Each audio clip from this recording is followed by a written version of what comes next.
You might have noticed, if you look at the various online courses that are being offered, that it seems as if every second one uses the word innovation.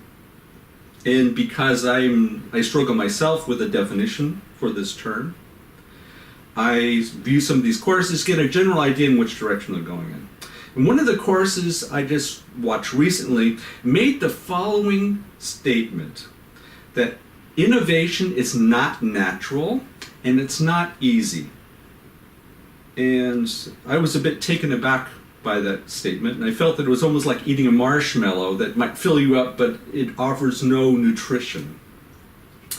And so if we were to look at everybody having an opportunity to come up with a definition, well, let me go ahead and give mine.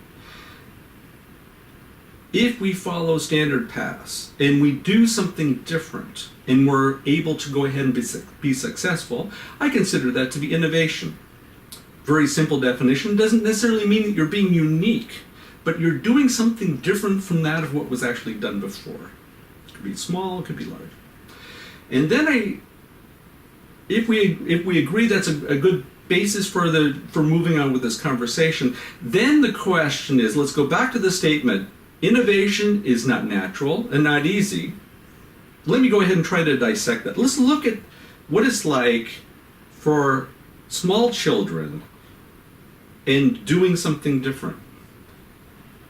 Very often kids are vulnerable because they don't know any better. They are willing to go ahead and try things out, a little bit crazy.